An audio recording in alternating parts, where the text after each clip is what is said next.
함께 기도하시겠습니다.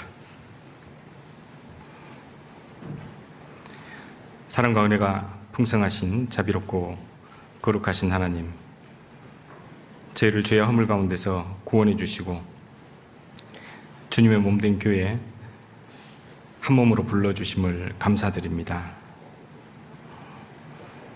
이 패역하고 멸망되어져 가는 세상 가운데서 주님의 자녀로 불러주시고 이 어두운 세상 가운데 한 줄기 빛과 소금의 역할을 할 수 있도록 교회를 세워주시고 저희들도 각자를 인도해 주심을 감사드립니다. 오늘 마땅히 함께 해야 함에도 불구하고 개인적인 사정으로 함께 하지 못하는 여러 형제 자매님들 계시면 있는 곳에서 우리 주님의 복음에 합당하게 생활하실 수 있도록 주께서 도와주시고 또 인도하여 주시기를 원하옵니다.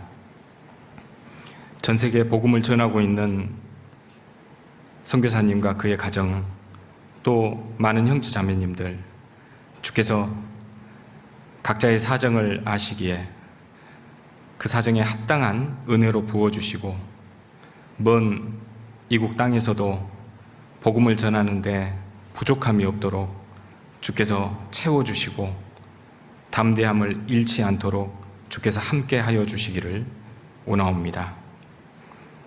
오늘 전국에 동일하게 주일 말씀이 선포되어집니다. 이 말씀을 통해서 구원받은 우리 형제 자매님들이 더욱더 굳건한 심령이 되어서 주님의 복음을 전하는 삶을 살아가는데 부족함이 없도록 주께서 은혜를 베풀어 주시기를 원하옵니다. 세상의 여러 가지 흉흉한 일과 또 감염병으로 인해서 함께하지 못하는 사례들이 너무나도 많습니다. 그러나 주님의 명령을 좇아서 모이기를 힘쓰고 또 이 모임 가운데서 역사하시는 하나님의 은혜와 능력과 사랑을 받아서 이 패역한 세대 가운데서 저희들이 주님의 사랑으로 주님의 그 뜻을 전하고 또 주님께로 돌아오는 그 역사가 우리 구미교회를 통해서 항상 일어날 수 있도록 주께서 도와주시고 또 축복하여 주시기를 원하옵니다. 오늘 주님의 귀한 말씀으로 함께 교제합니다. 부족한 제 입술도 주장하여 주시고 모든 시간을 주 성령님께서 주관하여 주시기를 원하오며 우리를 사랑하시고 구원하여 주신 예수님 이름으로 기도드립니다. 아멘. 네, 마태복음 28장입니다. 마태복음 28장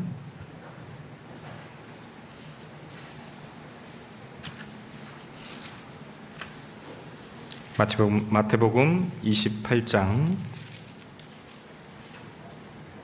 18절 28장 18절입니다.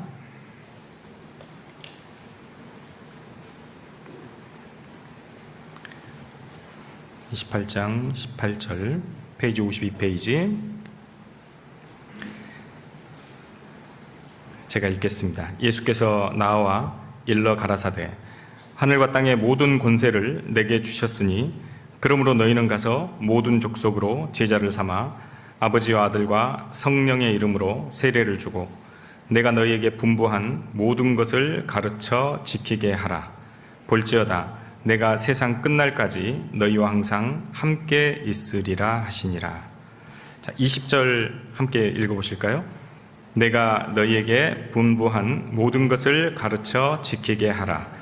볼지어다 내가 세상 끝날까지 너희와 항상 함께 있으리라 하시니라. 다시 인사드리겠습니다. 안녕하십니까? 예. 평안하셨죠? 네. 아마 구미권에서 가장 거리가 멀 것 같은데요. 그래서 그런지 되게 설교 배정도 잘 안 해주시더라고요. 굉장히 오래간만에 뵙는 것 같습니다. 교회 건축할 때 중간에 들려서 함께 기도하고 또 건축되어져 가는 상황을 보고 함께 또 위로하고 또 많은 또 교훈도 받고 그랬던 기억이 납니다. 근데 너무나도 훌륭한 교회당을 지으시고 분명히 하나님의 도우심과 역사가 있지만 그 하나님의 도우심과 그 역사를 따라서 또 함께 기도하고 희생하고 헌신하는 형제 자매님들이 계셨기에 이런 결과가 있을 거라고 믿습니다. 오늘은 그 설교 주제를요, 혼자 할 수 없으리라 라는 제목으로 함께 하도록 하겠습니다. 요즘 그 코로나 감염병 때문에 모이는 것을 극도로 꺼려하고 모이는 것을 죄악시하고 모이면 무슨 큰 일이라도 날 것처럼, 특히 교회당에 모이면 무슨 큰 범죄라도 하는 것처럼 바라보는 그 주위의 시선들이 있습니다. 혹은 매스미디어를 통해서 간혹 교회당에서 많은 감염 사례가 있다는 것을 듣고 나면 왠지 마음속에 그런 것이 그냥 지나가지 않고 한 번 더 보게 되고 또 한 번 더 생각하게 되는 그런 시대에 저희들이 살고 있습니다. 작년에 감염병이 시작되고 유행이 본격적으로 되면서 대구에서 모 교회에서 크게 확산된 적이 있어서 교회 하면 자라보고 놀란 가슴은 소뚜껑 보고 놀란다고, 교회 하면 굉장히 위험한 곳이라는 그런 인식까지 있잖아요.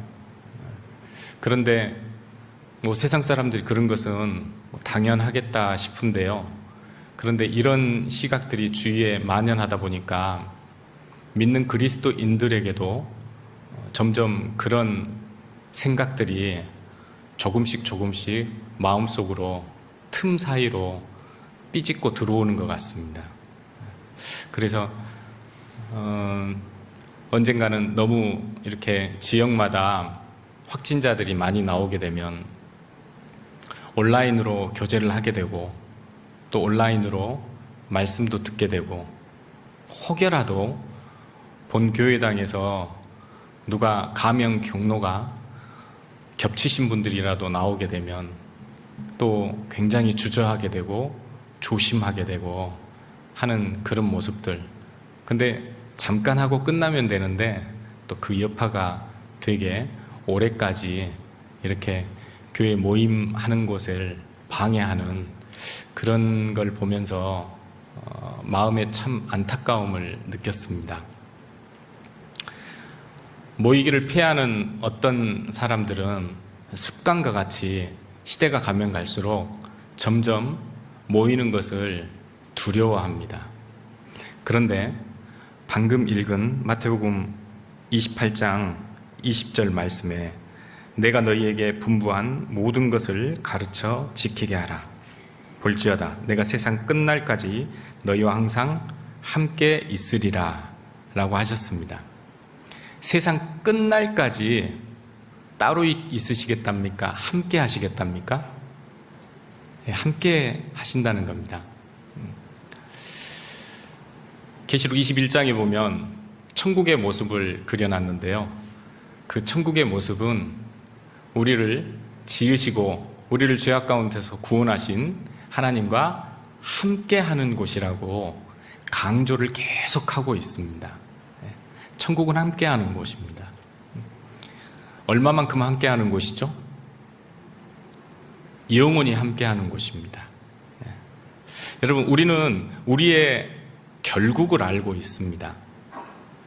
죽는다는 것도 알고 있고, 그리고 죽음을 건너가서 하나님 계시는 영원한 천국에 간다는 것도 알고 있습니다. 그래서 우리는 어떻게 살아야 할 길도 우리는 알고 있습니다. 물론 성경을 통해서 계속 알아가야겠죠. 우리는 그걸 볼 수 있는 영적인 안목이 있고, 우리는 그걸 깨달을 수 있는, 우리에게 깨닫게 해주시는 성령이 우리와 함께 계십니다. 그래서 지금 우리 자신의 삶의 위치에서 결론, 그 점에다가 줄을 쫙 그으면, 자를 대고 줄을 쫙 그으면 가야 될 길이 보일까요? 안 보일까요? 식사 안 하고 오셨죠? 예. 줄을 쫙 자를 대고 그으면 보여요, 안 보여요? 예. 보입니다. 그 길을 성경은 정로라고 합니다. 그러나 보이지 않고 때때로 자기 생각대로, 자기 경험대로 가는 길을 좌로나 우로나 치우치는 길이라고 합니다. 봐보세요. 지금 있는 길에서, 지금 우리가 하는 주와 함께하는 그 길에서 마지막 그 천국의 길로 쫙 선을 그으면요, 그 정로가 보입니다.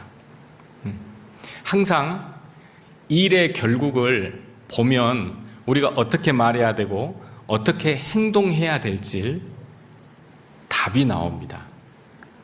모세가 왕이 될 수 있는 자리를 버리고 세상의 모든 부와 명예를 얻을 수 있는 자리를 버렸습니다. 뭐 때문에 그랬죠? 하늘에 상 주시는 것을 보고 그걸 버렸습니다. 하늘에 상을 주신다는 그 마지막 결과를 보고 이 세상에 나를 유혹하는, 좌로나 우로나 치우치게 하는 모든 것들을 버릴 수 있었던 것은 그 결과를 알고 있었기 때문에 그렇습니다. 여러분, 결과대로만 하면 사실 우리의 신앙생활은 큰 문제 없습니다. 천국은 하나님과 함께 하는 곳이고, 그리고 사랑하는 형제 자매, 하나님의 자녀들, 그리스도인들이 함께 하는 곳입니다. 영원히. 그 천국의 모형이 이 땅에서 무엇으로 실현됐죠? 교회로 실현됐습니다. 창세전에 예비하신 이 교회로 실현됐습니다. 물론 우리가 교회당에서 먹고 자고 하진 않습니다. 그러나 하나님께서 때와 그 시를 정해 주셔서 분명히 이 장소에 교회당을 세워주셨고, 그리고 일주일이면 몇 번씩 함께 모여서 말씀으로 교제하고, 서로의 간증으로 교제하고, 서로의 희생과 봉사로 교제하고, 또 서로의 전도로 교제할 수 있는 그런 기회를 우리에게 일주일이면 몇 번씩 주셨습니다. 그때 그 자리에 모이는 것을 하나님은 가장 선하게 여기시고 가장 기뻐한다는 거 아시죠? 왜냐하면 그게 천국의 모습이기 때문에 그렇습니다. 하나님은 혼자 있는 것을 좋아하시지 않습니다. 창세기 2장 18절에 보면 하나님께서 모든 짐승들은 다 암수쌍이 있는데 아담을 지으셨는데, 그런데 아담의 독처하는 것이 하나님 보시기에 좋지 않았죠. 그래서 누구를 지으셨죠? 하와를 지으셨죠. 아니, 이왕 지으시려면 한꺼번에 동시에 지으시지. 왜 남자를 먼저 지으시고 다음에 굳이 여자를 지으셨을까요? 모든 동식물들은 종류대로, 각기 종류대로 다 동시에 지으셨잖아요. 그런데 유독 사람만 남자를 먼저 지으셨어요. 그리고 또 성경에 기록을 해 놓으셨어요. 홀로 거하는 것이, 독처하는 것이 하나님 보시기에 좋지 않아서, 하나님이 일하시고 아이고 실수했다, 다시 해야지, 그러시는 분이신가요? 그러신 분 아니시죠? 예.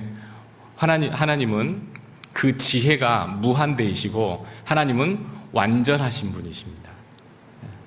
하나님 실수하지 않으십니다. 하나님의 부르심에는 후회가 없으십니다.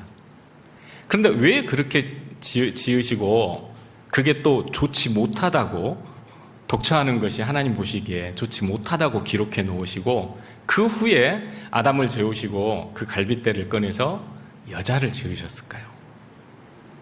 그 좋지 못하다라는 표현은요, 틀렸다라는 표현이 아니라요, 더 좋은 것이 있다라는 표현입니다. 그래서 하와를 지으셨죠.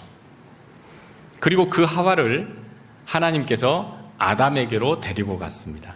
하나님이 사랑하는 짝인 사람을 지으시고, 그리고 첫 번째 제정한 법이 바로 두 사람의 연합이잖아요. 결혼입니다. 즉 사랑의 법이죠. 그리고 아담은 하와를 보자 사랑의 언어를 제일 먼저 이야기했습니다. 뭐라고 했죠? 이는 내 뼈 중에 뼈요 살 중에 살이로다. 자기 생명보다도 더 귀하다는 겁니다. 여러분, 그게 사랑하는 사람을 지으시고 그 남자가 여자를 보고 처음 한 표현입니다. 이는 내 뼈 중에 뼈요 살 중에 살이로다. 사랑의 언어입니다. 하나님께서는 우리를 사랑의 짝으로 지으셨습니다. 혼자 있는 것이 좋지 않아서 하나님께서 두 사람을 하나 되게 하셨어요. 창세기 2장 24절에 이러므로 남자가 부모를 떠나 여자와 연합하여 한 몸을 이룰지니라. 둘이 한 몸을 이루는 겁니다. 교회의 원리이기도 하고 사랑의 원리이기도 합니다. 여러분, 이 모습이 우리 사람의 출발점이잖아요. 그리고 마지막 점은 어디냐? 마지막 점은 천국입니다. 여호와 하나님과 함께 거하며 하나님과 함께 하시고, 하나님이 함께 하심으로 우리를 위로하시고 우리에게 상을 주시고 우리와 영원히 함께 기뻐하고 즐거워하는 곳, 여러분, 그곳이 바로 천국입니다. 하나님은 절대 혼자 있는 것을 좋아하지 않습니다. 어쩔 수 없는 경우에 저희가 온라인으로 집에서 이렇게 혼자 듣지만 하나님이 그 모습을 보고 좋아하실까요? 물론 안 듣는 것보단 낫겠죠. 그런데 분명한 것은 안타까워 하실 거라는 생각이 듭니다. 아담과 하와가 두 사람을 하나로 부부의 연을 하나님께서 맺어주셨는데요. 근데 그 두 사람이 벌거벗었으나 부끄러워 아니하니라. 진정한 사랑의 모습이죠. 진정으로 사랑하는 사람들의 모습입니다. 여러분, 서로 사랑하면요, 함께 있음으로 인해서 서로 사랑하면 그 사랑하는 사람들 앞에서 나의 부족하고 연약한 점을 이야기하는 게 부끄럽습니까? 아니면 그렇지 않습니까? 부끄럽지 않죠? 그죠? 예. 왜냐하면 나의 허물을 감싸주고, 그리고 인정해주고, 그리고 보듬어 줄 안다는 것을, 동일한 하나님과 같은 심령이 있다는 것을 우리는 알고 있습니다. 우리는 하나님의 권속입니다. 우리는 각자 개인이 아닙니다. 우리는 한 몸으로 부르심을 받았고 우리는 그 한 몸의 각 지체들입니다. 그래서 서로 사랑할 수 있게 한 몸으로, 교회로 불러주셨습니다. 여러분, 이게 하나님의 뜻입니다. 하나님은 절대로 혼자 있는 것을 좋아하지 않습니다. 창세기 6장에 사람들이 죄로 말미암아 그 죄가 관영하게 됐고, 결국은 그 죄 때문에 사람들은 서로 시기하고 미워하고 질투하고 이간질하고 살인하고 간음하고 계속해서 하나 되게 하는 것을 흩어버리고 깨버리는 일이 온 세상에 관영하게 됐습니다. 그때 하나님은 노아라는 한 사람을 통해서 사람들을 모으기 시작하셨습니다.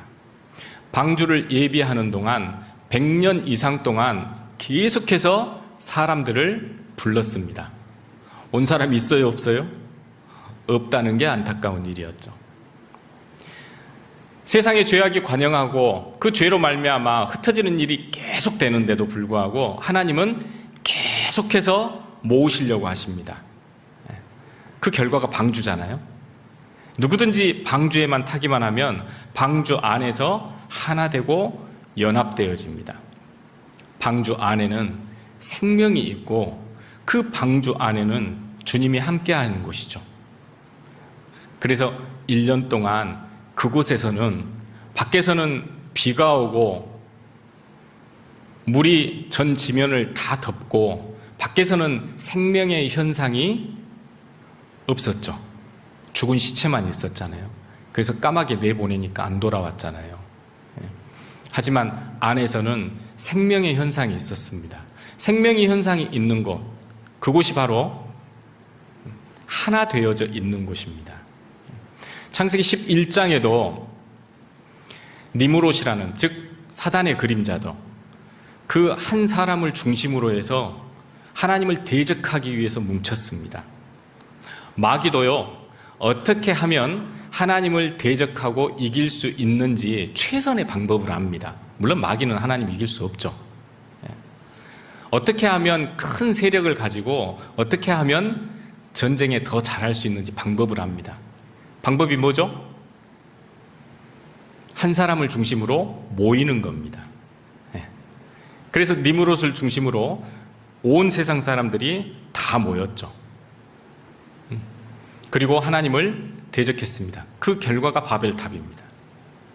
하나님께서 어떻게 하는가 보려고 이 땅에 강림하셨습니다.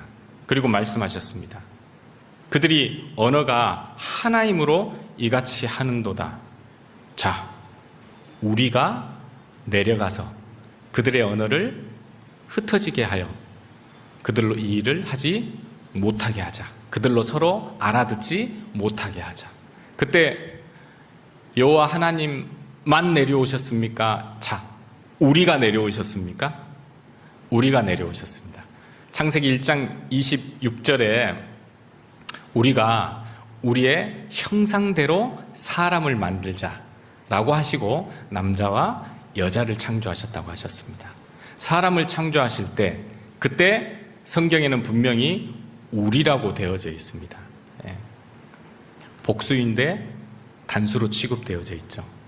우리, 바로 성부, 성자, 성령 하나님이십니다. 이 세 분이 늘 함께 하셨습니다. 하나님은 처음부터 함께 하셨습니다. 창조시 때부터 함께 하셨습니다. 사람이 죄 가운데 하나로 모였을 때도 그 세 분이 한 분이 되셔서 서로 소통하셨습니다. 자, 우리가 우리의 형상을 따라서 우리의 모양대로 사람을 만들자. 그리고 사람을 만드셨습니다. 사람이 죄를 지을 때 우리가 내려가서 그들의 언어를 혼잡케 하여 그들로 서로 알아듣지 못하게 하자 하고 그렇게 내려오셨습니다. 하나님 이 세상 창조할 때부터 그때부터 함께 하셨습니다. 그리고 사람을 지으시고 함께 하는 것으로 시작하게 하셨습니다. 그리고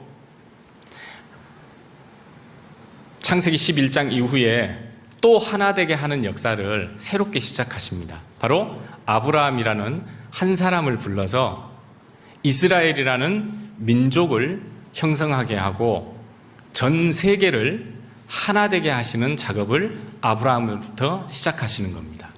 그래서 아브라함 2000년 후에 이스라엘로부터 예수 그리스도가 이 땅에 오시게 되고 온 세상을 하나 되게 할 수 있는 그 통로를 완성하셨습니다. 그 통로가 뭐죠? 그 방법이 뭐죠? 바로 십자가입니다. 예수 그리스도를 믿음으로 말미암아 믿는 모든 사람들이 하나가 되게 하시는 그 십자가의 사역을 예수님께서 다 마치셨죠. 그리고 말씀하셨습니다. 다 이루었다. 그 이후에 이스라엘이 계속 불순종하는 가운데 하나님의 언약궤가 예루살렘에 있지 아니하고 계속 다른 지역으로 다니다가 기랏 여아림이라는 지역에 20년 동안 언약궤가 있었습니다. 다윗은 그것을 매우 안타까워했죠. 그 안타까워하는 심정이 시편 132편에 기록되어져 있습니다. 132편으로 가보겠습니다. 시편 132편.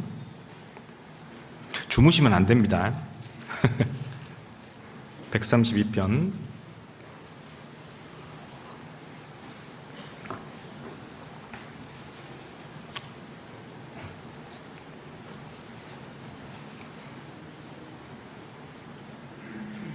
132편. 여호와여, 다윗을 위하여 그의 모든 근심한 것을 기억하소서.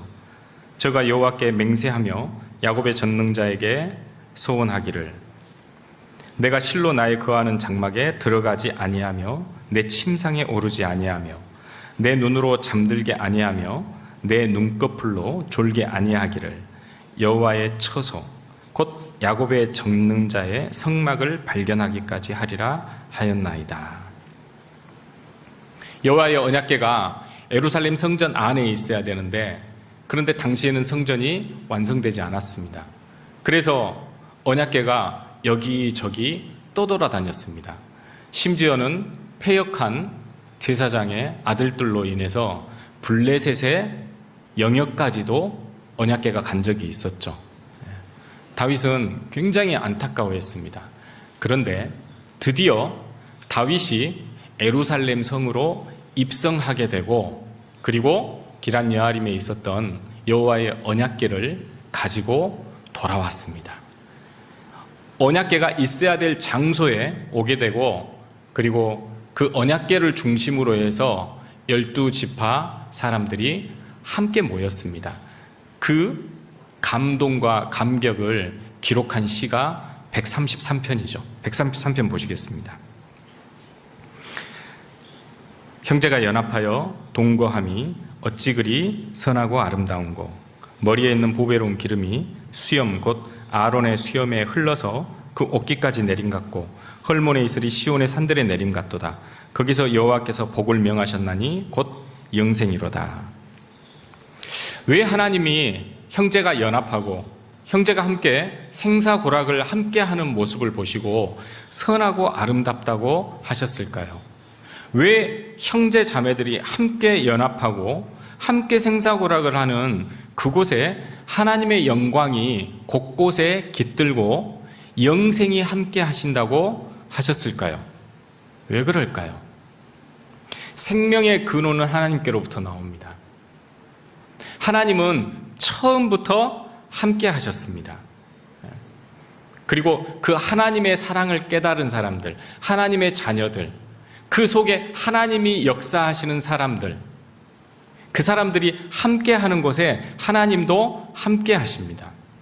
빌립보서 2장 13절에 너희 안에서 행하시는 분은 하나님이시니 너희가 믿음에 있는가 너희 자신을 시험하고 확증하라. 너희 안에 그리스도께서 계신 줄을 너희가 알지 못하느냐. 로마서 5장 5절에는 소망이 부끄럽게 아니함은 우리에게 주신 성령으로 말미암아 하나님의 사랑이 물붓듯하였으니. 우리 안에 누가 계십니까? 역사하시는 하나님이 계시고 예수 그리스도가 계시고 우리에게 모든 것을 깨닫게 해주시는 하나님의 성령이 계십니다. 너희가 하나님의 성전인 것과 하나님의 성령이 너희 안에 거하시는 것을 너희가 알지 못하느냐. 고린도전서 3장 16절에 하나님이 계심에도 불구하고 하나님의 자녀답게 살지 않는 고린도인들에게 사도 바울이 편지를 보냈습니다. 너희 안에 성령이 계신 줄을 너희가 알지 못하느냐. 우리 안에 성령이 계십니다. 그 하나님이 함께 지금도 소통하고 있습니다. 지금 이 시간에도. 무엇으로 소통하고 있죠? 하나님의 뜻과 하나님의 말씀으로 소통하고 있습니다. 요한복음 1장 1절에 태초에 말씀이 계시니라. 이 말씀이 하나님과 함께 계셨으니 이 말씀은 곧 하나님이시니라. 그가 태초에 하나님과 함께 하셨고, 여기서 1장 2절에 그는 누구시죠? 바로 말씀이 육신이 되신 예수 그리스도이십니다. 만물이 그로 말미암아 지은 바 되었나니 지은 것이 하나도 그가 없이는 된 것이 없느니라. 천지 창조하실 때 하나님과 함께 계셨던 분이 계십니다. 누구죠? 성자 예수 그리스도십니다. 태초부터 하나님과 함께 계셨던 성자의 하나님 예수 그리스도, 그분이 이 땅에 가시기 전에 하나님께 기도했습니다. 하나님, 제가 아버지께 곧 갑니다. 그러면서 누구 보내달라고 그랬죠? 보혜사 성령을 보내달라고 그랬죠. 예. 요한복음 14장 16절에 내가 아버지께 구하겠으니 그가 또 다른 보혜사를 너희에게 주사 영원토록 너희와 함께 있게 하시리니. 예수 그리스도의 강구로 예수님께서 부활하시고 40일 동안 자기 자신을 증거하시고 10일 후에 오순절날 성령이 오셨습니다. 그리고 성령으로 말미암아 구원받은 모든 그리스도인들이 한 자리에 모였습니다. 그 성령의 감동으로 기록되어진 것이 바로 성경입니다. 3500년 전에 성령의 감동하심으로 기록되어진 여러분 앞에 놓인 이 성경이 현재를 살아가고 있는 패역한 죄 많은 우리 인생들을 하나님 앞에 무릎 꿇게 하시고, 그리고 죄 용서라는, 구원이라는 상상할 수도 없는 큰 선물을 우리에게 주시고, 나 같은 죄인을 이렇게 변화시켜 주십니다. 성령의 감동하심으로 기록되어진 이 말씀이 고린도후서 3장에 보면요, 너희는 그리스도의 편지라고 되어져 있습니다. 여러분, 편지는 기록하는 것입니다. 여러분 마음판에 예수 그리스도를 기록하고 계십니까? 어떻게 기록해야 되겠습니까? 성령의 감동하심으로 기록하셔야 됩니다.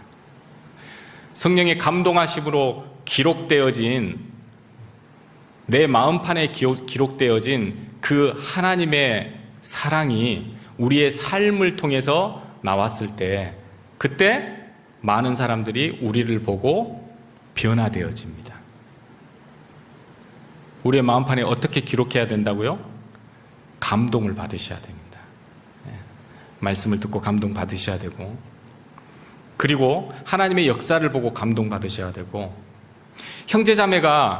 형제자매님들이 하나님과 동행하는 그 간증을 듣고 감동 받으셔야 되고, 교회에서 일어나는 크고 작은 일들을 보고 감동을 받으셔야 됩니다. 그런데 언젠가부터 집회 때 예수님께서 십자가에 못 박히신 모습을 볼 때 아무 감동이 없는 내 자신을 발견하지 않습니까? 그러면 참 우리 자신을 통해서 예수 그리스도의 형상이 나타나기가 굉장히 힘듭니다. 성령의 감동하심을 받은 이 책으로 말미암아서 많은 사람들이 구원받고 또 변화되어지고 있습니다. 자, 여러분 생각해 보세요. 신약 성경은 예수님 승천하시고 나서 짧게는 20년 후에, 길게는 약 60년 후에 성경이 기록되었습니다. 그러면 그 성경을 기록한 제자들이 예수님 하신 말씀을 다 기억하고 있다가 기록했을까요? 그럴 리가 없죠. 그죠? 성령의 감동하심으로 하나님께서 불러주시고 그걸 받아서 기록했습니다. 요한복음 15장 26절에 내가 아버지께로서 너희에게 보낼 보혜사, 곧 아버지께로서 나오는 진리의 그 성령이 오실 때 그가 나를 증거하실 것이요. 성령이 제자들에게 오셨고, 그리고 그 성령이 생각나게 하시는 그 말씀을 받아서 기록한 겁니다. 너희도 처음부터 나와 함께 있었으므로 증거하느니라. 구원받은 그 시간부터 예수님과 쭉 함께 하셨기 때문에 우리도 예수 그리스도를 증거할 수 있습니다. 보혜사 성령이 이 땅에 오셔서 예수 그리스도를 증거하시고, 이제 우리와 함께 하셔서 우리도 예수님을 증거하는 삶, 그게 하나님과 함께하는 삶입니다.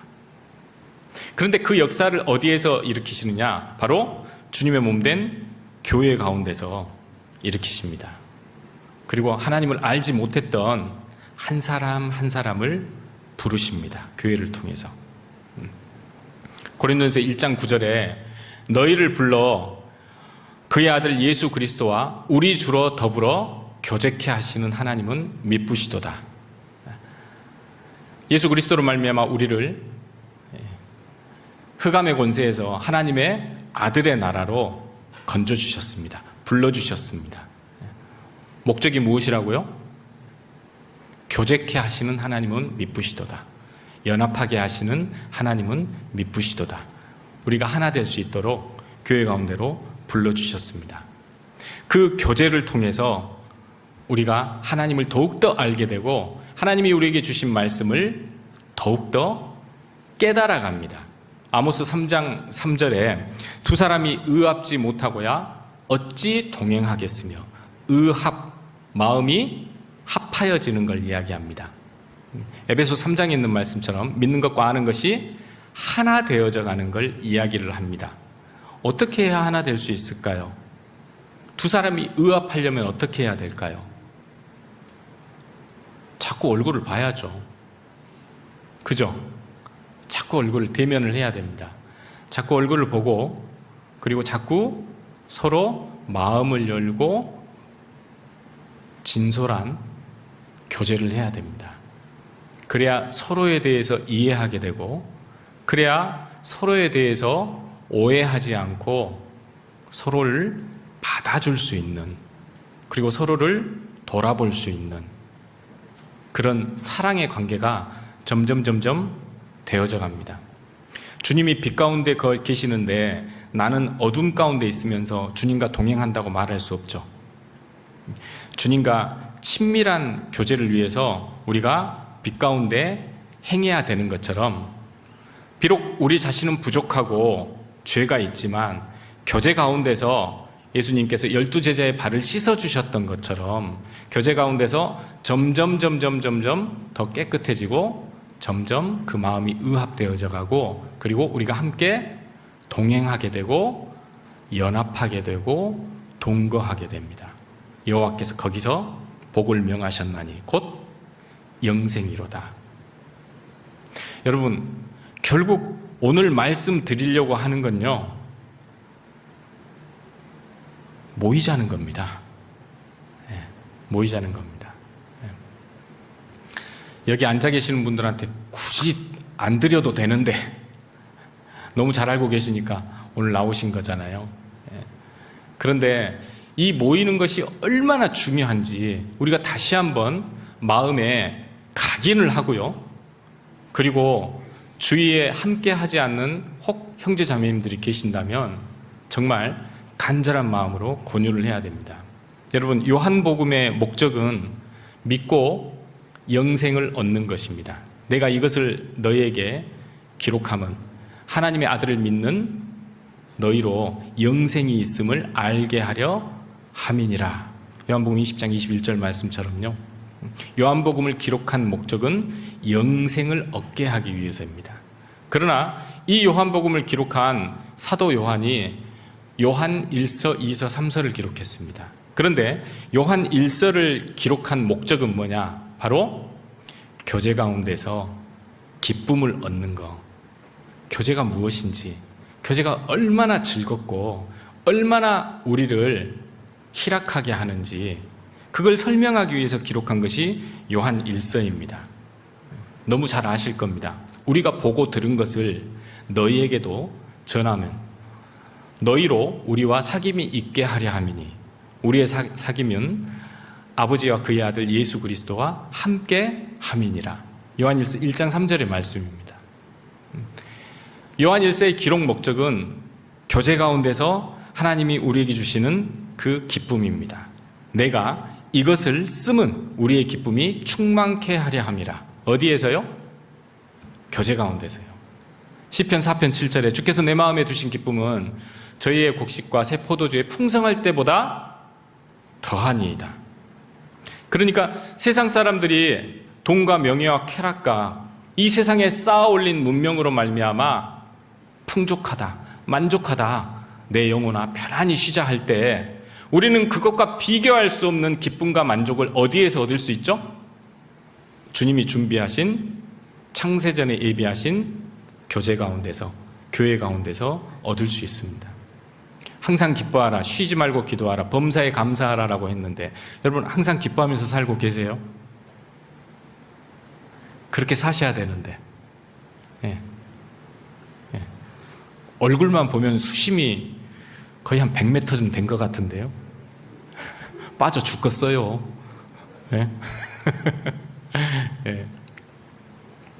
여러분, 여러분 기뻐하셔야 됩니다. 예. 하나님은 극락의 하나님이십니다. 예. 즐거움의 극치죠. 예.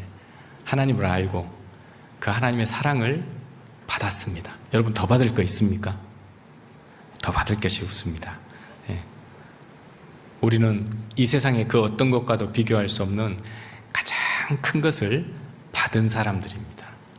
바로 하나님의 사랑입니다.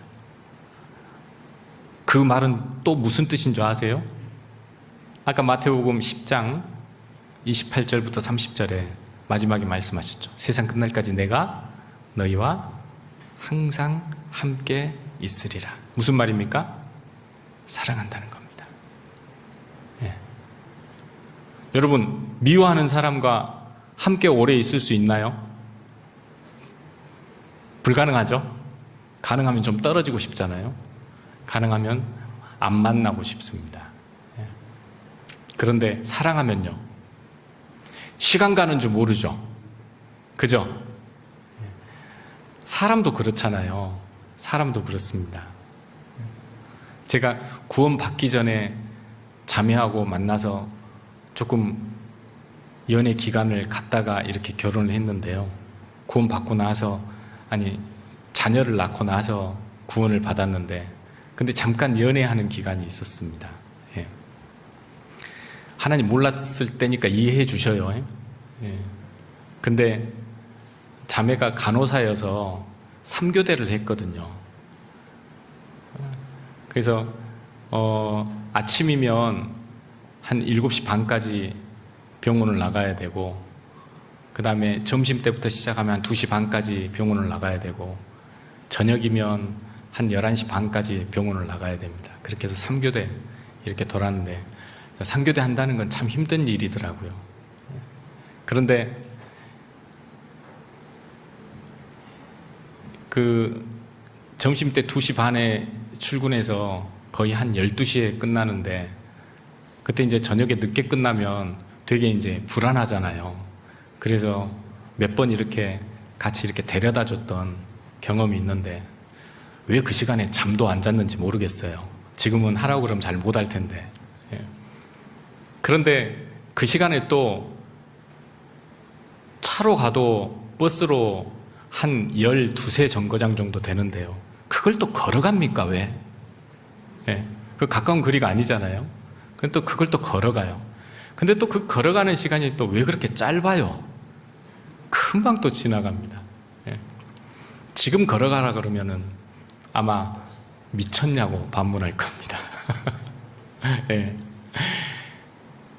사람도 그러합니다. 사람도 사랑하면 정말로 함께 있는 시간이 너무나 간절하고 너무나 짧고 항상 함께 하고 싶고, 그래서 결국은 결혼했잖아요. 예. 여러분, 하나님께서 우리를 사랑하시잖아요. 영원히 함께 하시겠다고 약속하셨습니다. 왜요? 사랑하니까요. 옆에 계신 형제 자매님들 사랑하십니까? 여러분, 사랑하면 함께 합니다. 근데 왜 따로 있으려고 할까요? 코로나가 무서워서요? 코로나가 무서워서요. 죽음이 두려워서요? 물론 죽어보진 않았기 때문에 막상 생각하면 두렵죠. 육신이 있기 때문에 두려운 건 있습니다. 그러나 우리는 결과를 알아요, 몰라요? 우린 결과를 압니다. 새벽에 느닷없이 전화벨이 울렸어요. 5시 한 20분경에. 좀 전의 일이라 기억하고 있습니다. 5시 20분에 저한테 전화할 사람이 없거든요. 그래서 눈을 얼뜨고 받았는데 큰아이더라고요. 큰아이가 광주에 있는데, 목요일 날 백신 2차를 맞았습니다. 그리고 금요일 날 백신 휴가 받아서 쉬었어요. 토요일은 원래 근무 안 하는 날이고. 근데 갑자기 숨이 안 쉬어진답니다. 네.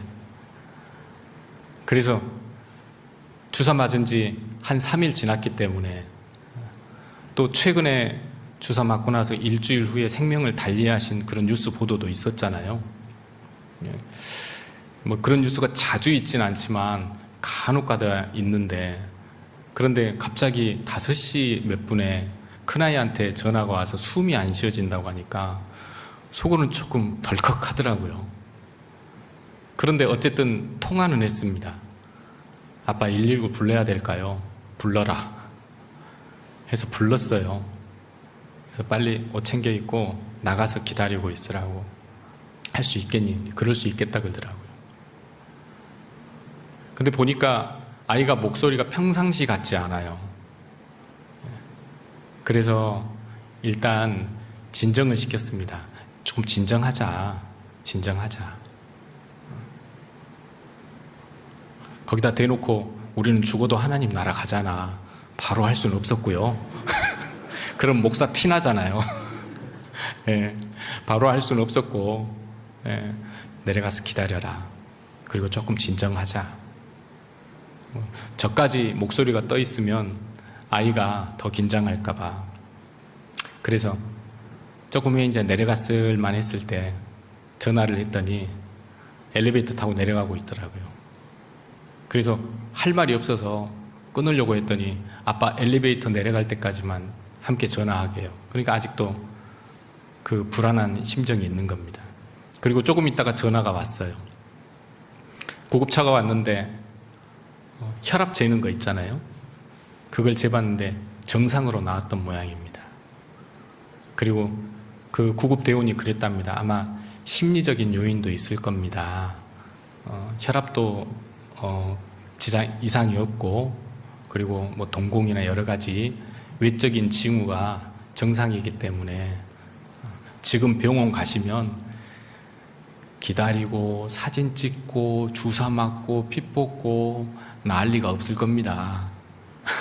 하고 살짝 염려하는 말을 좀 했나 봐요. 외적으로는 이제 특별한 이상이 없으니까. 그래서 또 전화가 왔어요. 아빠 어떻게 할까요? 보내고 올라가자. 그냥 보내고 올라가자. 그리고 말했습니다. 올라가서 기도하자. 우리 생명을 주신 분도 하나님이시고, 그리고 생명을 주관하시는 분도 하나님이시기 때문에 이럴 때 기도하는 습관을 더욱더 들이고, 이럴 때 사실 우리가 긴장하면 뭘 해야 될지 잘 모르잖아요. 불나면 소화기 바로 옆에 놔두고 안절부절 그렇듯이 기도하자 하고 올려보냈습니다. 여러분, 죽음은 두렵습니다. 누구한테든지. 그리고 잠깐 전화를 끊고 나서 잠깐 생각을 해봤어요. 혹여 하나님께서 우리 큰아이의 생명을 가져가시면 어떠할까? 라는 생각을 잠깐 해봤습니다. 순간에 가슴이 철컥 내려앉는 걸 경험을 했습니다. 그래도 자식이잖아요. 그런데 그 뒤에 이어오는 그 평안은 뭐라고 말씀을 드려야 할지 모르겠습니다. 하나님께서 주시는 그 평안이 있었습니다. 결국은 우리가 그 시간이 정해져 있지 않아서 그렇지, 누구든지 죽음을 건너가게 되고 누구든지 하나님 앞에 서게 되고, 근데 너무 정말 다행스러운 것은 우리는 그곳에서 만나잖아요. 우리는 그곳에서 영원히 함께 하게 될 겁니다.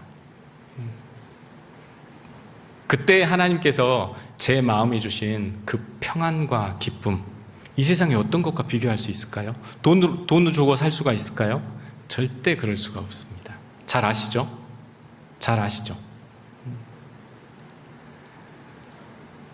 예수님께서 요한복음 5장 24절에 내가 진실로 너희에게 이르노니 내 말을 듣고 또 나 보내신 이를 믿는 자는 영생을 얻을 것이고가 아니라 얻었고, 아주 자신 있게 말씀을 하십니다.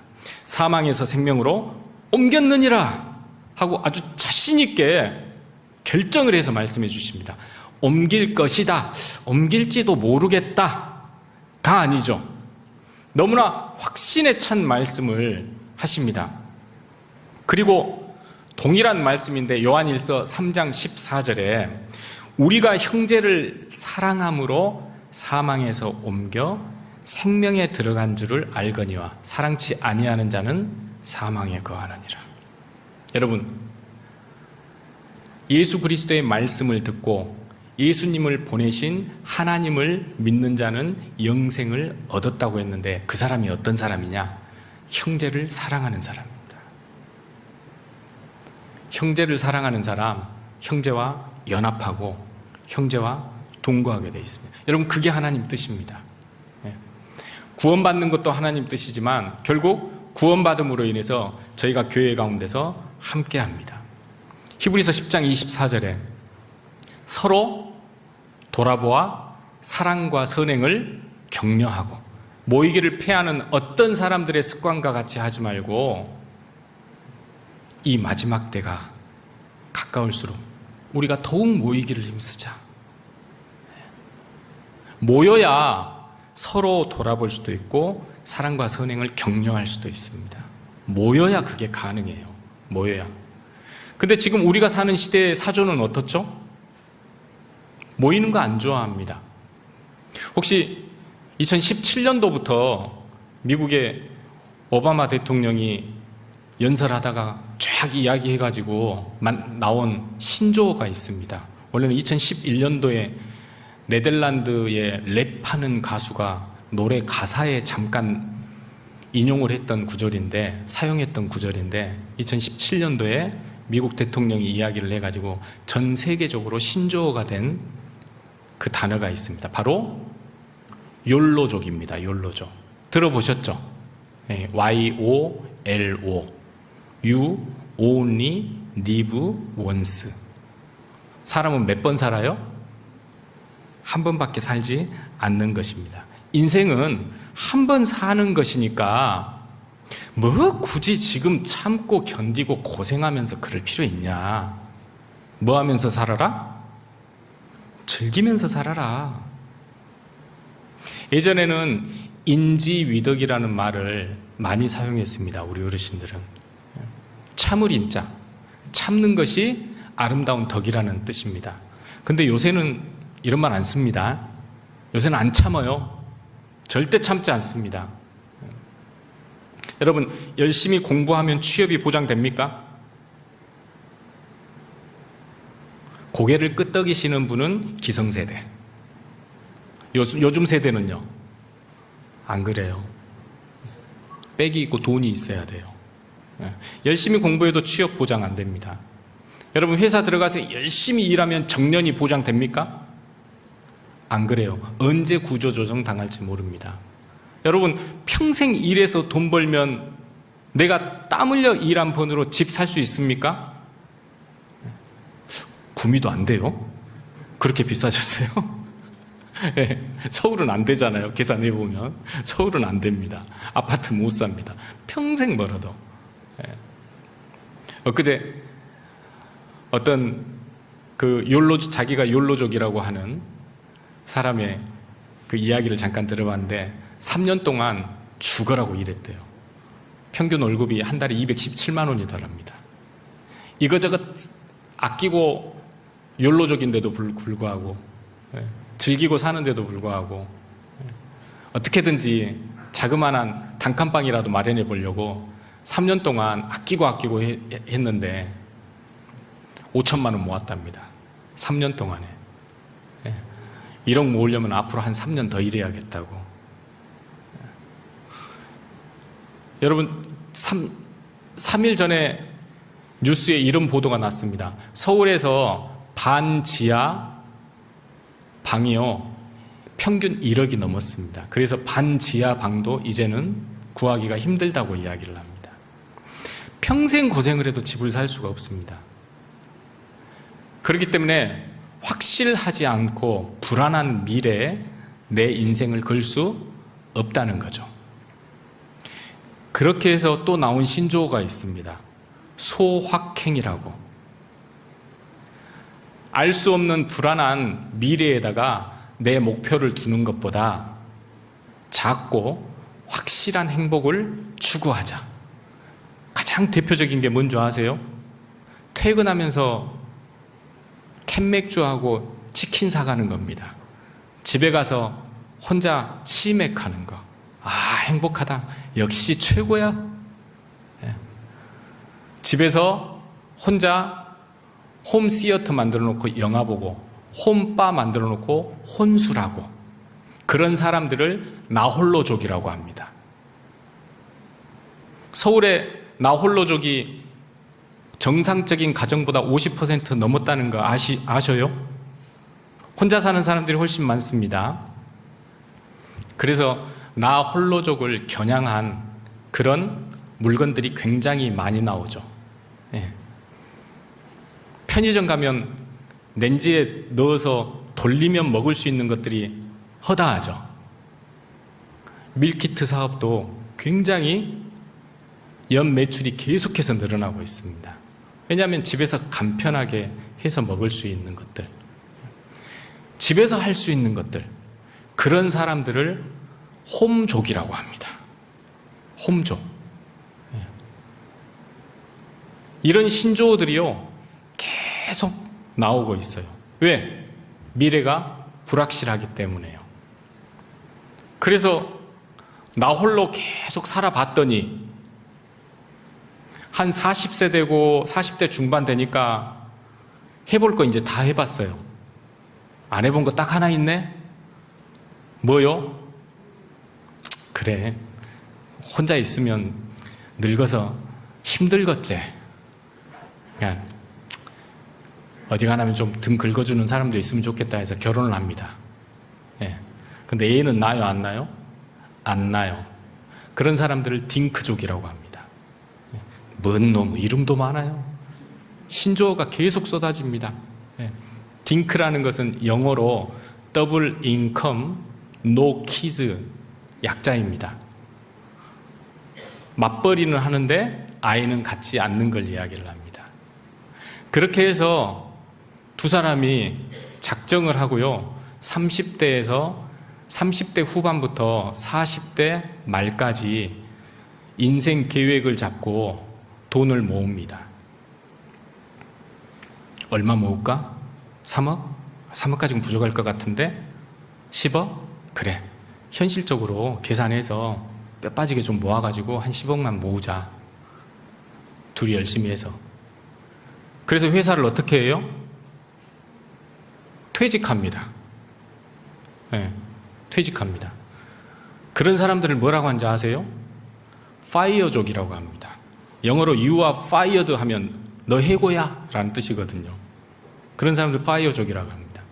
왜냐하면 회사 너무 오래 다니면 힘들어요. 상사들의 갑질을 눈뜨고 못 봐줍니다. 너무 힘들어요. 직장을 그만두는 80% 이상의 사람들이 직장을 그만두는 이유의 가장 큰 게 뭔지 아세요? 월급을 적게 줘서? 아닙니다. 교통이 불편해서? 아닙니다. 네. 서울에 제가 아시는 분은 2시간 반씩 출퇴근하더라고요. 네. 뭐 때문에 그러죠? 인간관계 때문에 그래요. 너무 힘들어요. 월급 조금 받는 것은 참을 수 있어요. 씀씀이 좀 줄이면 되니까. 거리 먼 것은요, 내 가족 생각하면 아이고 해야죠. 근데 인간관계는 사람의 피와 뼈를 말립니다. 예. 여러분, 제가 방금 말씀드린 이 세대의 사상들, 새로운 신조어들, 주류를 이루고 있는 것들, 여러분, 이런 것들은 계속해서 모이게 하는 것들일까요? 계속해서 흩어버리는 것들일까요? 계속해서 흩어버리는 것들입니다. 계속해서 흩어버리는 것들이에요. 세상은요, 넘어뜨리고 뒤집어 엎어버리고요, 세상은 계속해서 흩어버립니다. 하나님 아래 천사들의 무리를 하나님께서 일꾼으로 창조하셨습니다. 그런데 그걸 싫어하는 천사가 있었어요. 잘 아시죠? 사단, 마귀, 루시퍼. 하나님의 권세 아래 있는 것을 별로 좋아하지 않았습니다. 너 아침의 아들 계명성이여, 어찌 그리 하늘에서 떨어졌으며 너 열국을 엎은 자여, 어찌 그리 땅에 지켰는고 네가 네 마음에 이르기를 내가 하늘에 올라 하나님의 뭇별 위에 내 보좌를 높이리라. 내가 북극 지폐의 산 위에 좌정하리라. 내가 지극히 높은 구름에 올라 지극히 높으신 자와 비기리라 하도다 하다. 하나님의 권세 아래 있는 것을 별로 안 좋아했습니다. 하나님의 명령에 순종하는 것을 별로 좋아하지 않았습니다. 결국 어떻게 되죠? 하나님과 함께 하는 것을 별로 좋아하지 않았습니다. 그래서 따로 살림 차렸습니다.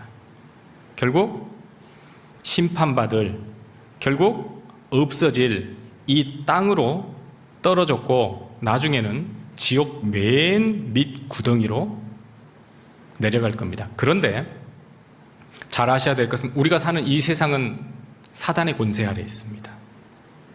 그죠? 그래서 구원받지 않는 사람들은 귀신 들린 자들입니다. 구원받지 않는 사람들은 흑암의 권세 아래에 있는 사람들입니다. 사단의 권세 아래에 있는 사람들입니다. 사단은 계속해서 흩으려고 합니다. 특히 구원받은 무리들을 흩으려고 합니다. 지금도 이 코로나라는 감염병을 매개체로 해서 계속해서 흩으려고 합니다. 모이면 안 되잖아. 나라에서 법으로 제정했잖아. 아니 온라인으로 해도 되잖아. 계속해서 흩으려고 합니다. 그런데 이 상황 가운데서도요, 교회는 계속해서 모이려고 합니다. 계속해서 모이려고 해요. 하여튼 교회마다 들어보니까요, 별 방법을 다 동원해서 모이더라고요. 법 테두리 안에서. 불법 안 하고요. 법 테두리 안에서요. 네. 광주 갔더니 사적 모임 4인 이상 안 된다고 하니까 구역 모임을 하는데 집마다 4명씩 모여가지고요, 밥 먹고 4명씩 모여가지고 온라인으로 구역이 다 이렇게 교제를 하더라고요. 그래서 총무하시는 자매님을 만났는데 머리 아파 죽겠대요. 매 구역 모임마다 그 모이는 과정을 짜야 되니까. 예. 그런데 하고 나면 좋아요, 안 좋아요? 혼자 집에서 하는 것보다 훨 낫죠. 하여튼 그 함께 모이는 것을 위해서 계속해서 수고하고 계속해서 방법을 도모하고 교제하고 그렇게 하고 계시더라고요. 그런데 사탄은 사람들을 흩으려고 합니다.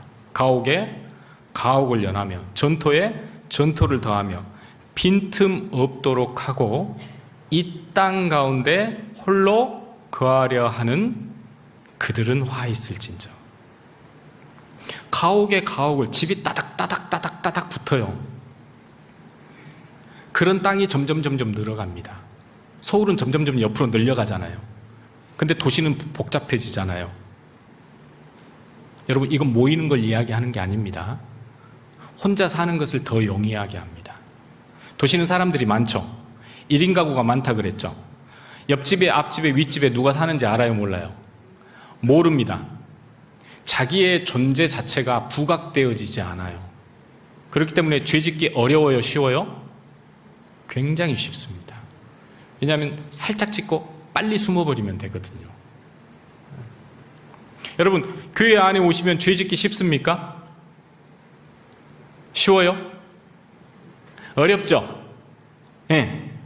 뭐 죄 지으려고 하시지도 않으시겠지만은, 예. 혼자 있는 것과 교회당에서 형제자매님들과 함께 있는 것과 어떤 게 죄짓기가 쉽죠? 뭐 두 말하면 잔소리죠. 혼자 있을 때가 죄짓기가 쉽죠.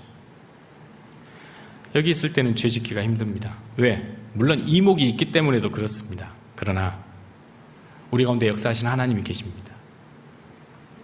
함께 모이면 우리가 하는 게 뭐냐면 사랑과 선행을 격려합니다. 거기서 어떻게 죄를 지어요? 안 그래요?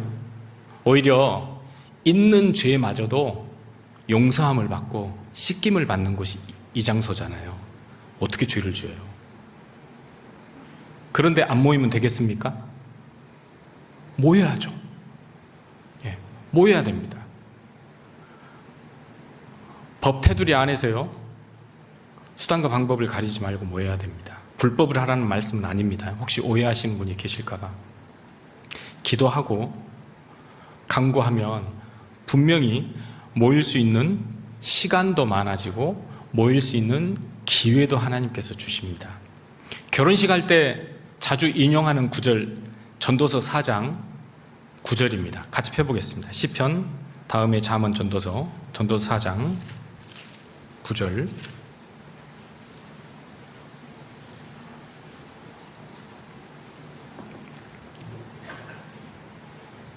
전도서 4장 9절.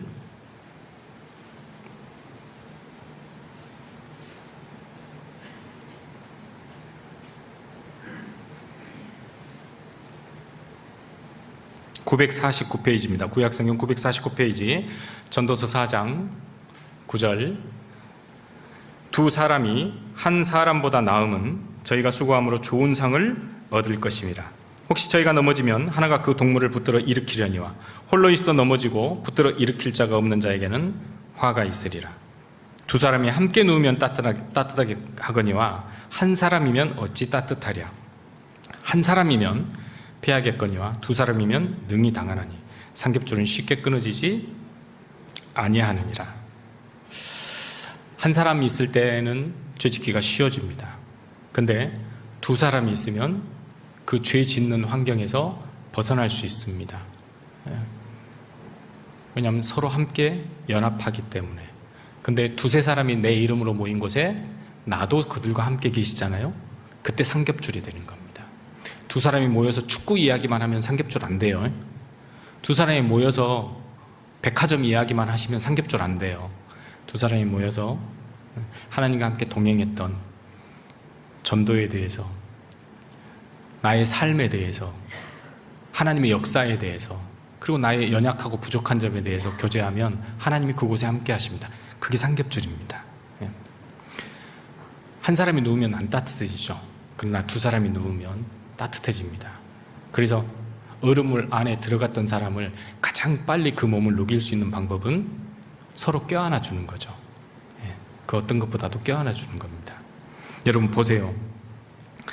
9절에 두 사람이 한 사람보다 나음은 저희가 수고함으로 좋은 상을 얻을 것임이라. 환경 때문에 한 사람일 수도 있습니다. 다니엘은 바벨론 성에서 혼자였습니다. 다니엘의 세 친구들도 각 도에 지금으로 따지면 도지사격으로 다 나갔거든요. 환경이 혼자였어요. 그럼에도 불구하고 다니엘은 하나님 앞에 신앙을 지켰습니다. 그런데 한 사람보다 더 좋은 게 있죠. 몇 사람입니까? 두 사람, 세 사람, 네 사람입니다. 두 사람이 한 사람보다 나음은 저희가 함께 수고함으로, 저희가 함께 사랑하는 겁니다. 더 좋은 상을 얻을 것입니다. 혹시 저희가 넘어지면 하나가 그 동물을 붙들어 일으키려니와 홀로 있어 넘어지고 붙들어 일으킬 자가 없는 자에게는 화가 있습니다. 여러분, 혼자 있는 것이 화가 있다고 말씀하셨습니까? 아니면 넘어지는 것이 화가 있다고 말씀하셨습니까? 혼자 있고 붙들어 일으킬 자가 없는 그 사람이 화가 있답니다. 넘어지는 사람이 화가 있다는 게 아니죠. 의인은 몇 번 넘어지죠? 7번 넘어지려니와. 의인은 7번 넘어집니다. 믿는 그리스도인이라고 해서요, 늘상 서 있을 수만은 없죠. 너무나 부족하고 너무나 연약합니다. 자빠지고 넘어지고 여기저기 터지고 깨지고 다치고 하는 경우가 굉장히 많아요. 그걸 통해서 하나님께서 우리에게 교훈을 주시기도 합니다. 우리의 부족하고 연약한 점을 통해서 하나님께서 역사를 하시죠. 넘어질 수 있습니다. 누구든지 넘어질 수 있습니다. 그러나 하나님께서 붙들어 이렇게 세워주시죠. 형제 자매를 통해서. 근데 붙들어 일으켜 세워줄 사람이 없는 그 사람이 화 있다고 하나님이 말씀하십니다. 그러니까 우리가 함께 할 때요, 그때 각자 서로 돌아보고 서로 세워줄 수 있는 형제 자매가 있는 거잖아요. 우리는 원래요, 각자 따로따로 부름을 받지 않고요, 부르실 때는 한 사람 부르셨지만 그 불러서 갖다 놓는 자리가 함께 하는 자리였습니다. 골로새서 3장입니다. 골로새서 3장 14절, 신약성경 327페이지입니다. 신약성경 327페이지 골로새서 3장 14절.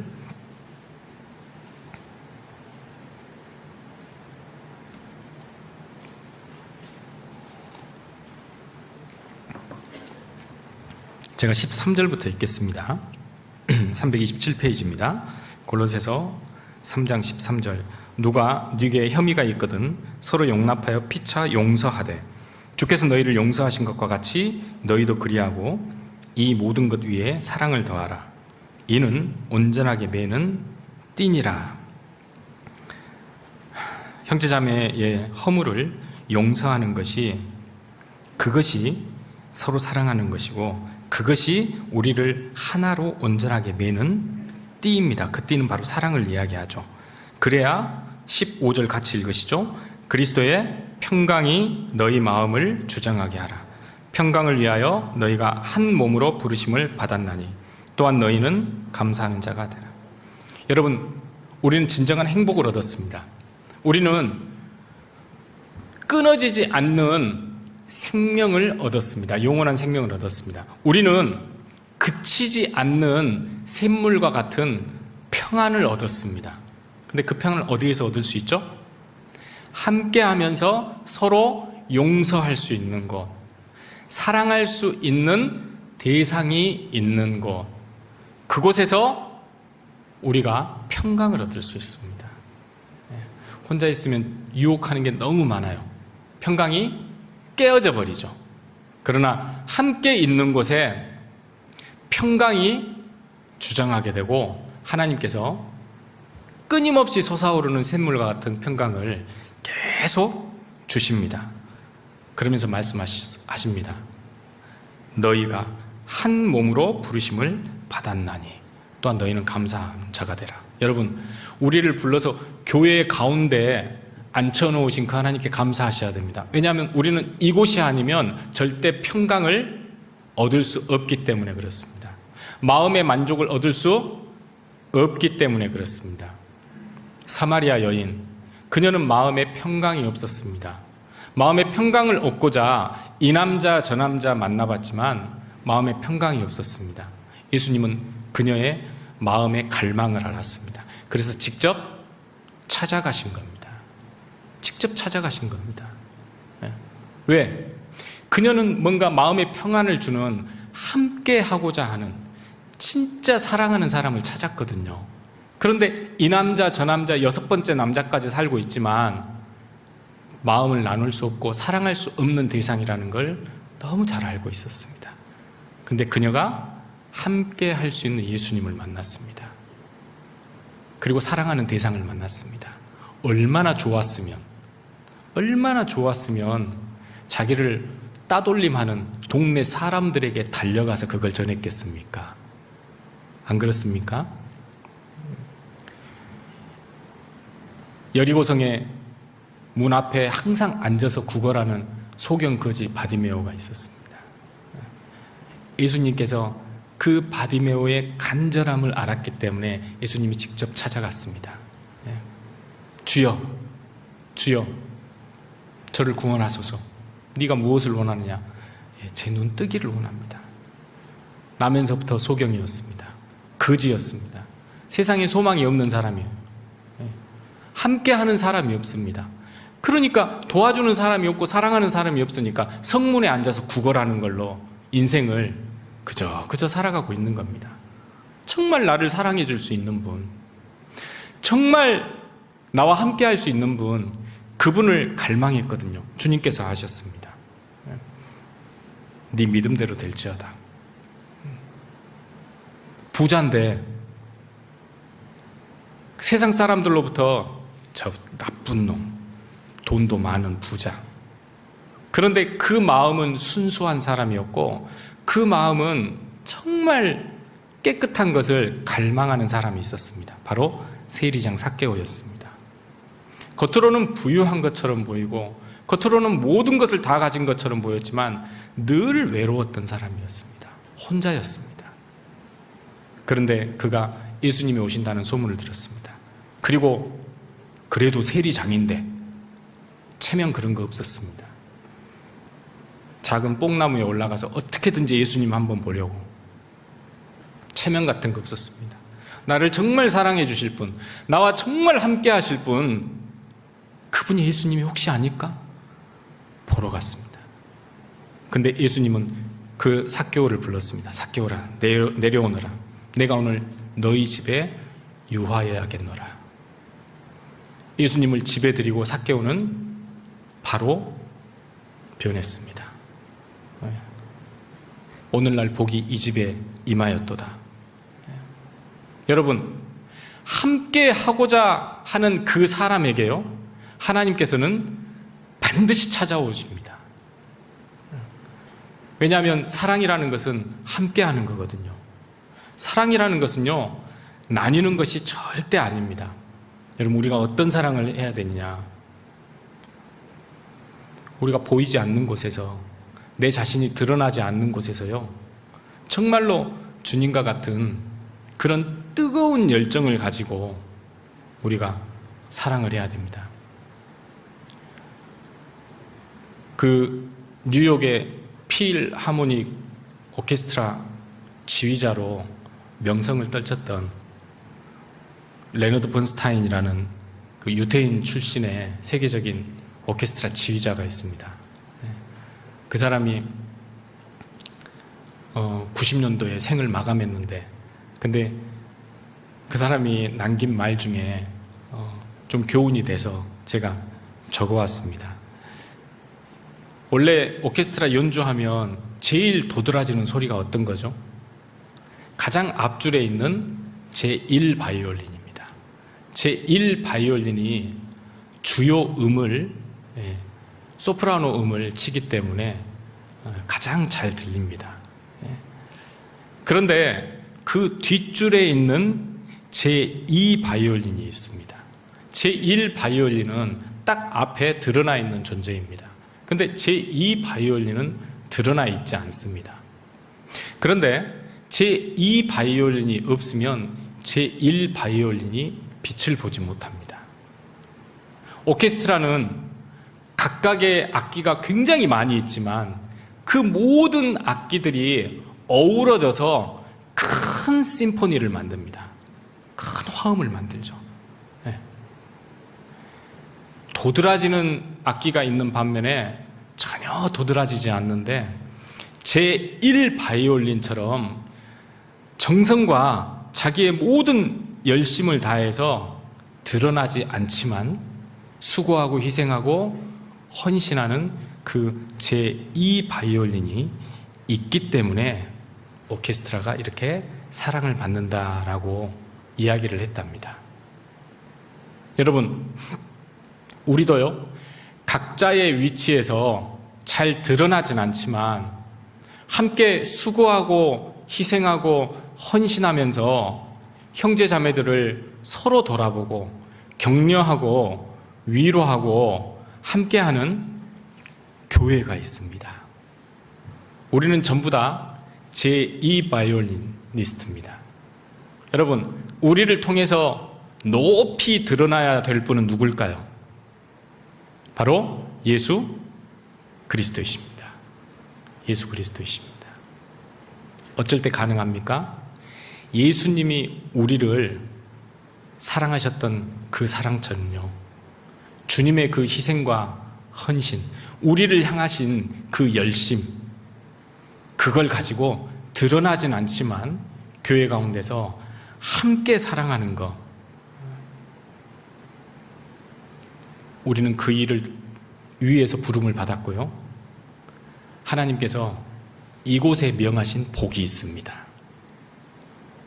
그 복이 뭐죠? 그곳에서 하나님께서 복을 명하셨나니 곧 영생이로다. 그리고 우리를 통해서 예수님이 환하게 드러나실 겁니다. 여러분, 이 세대의 사조에 휘말리지 말고요,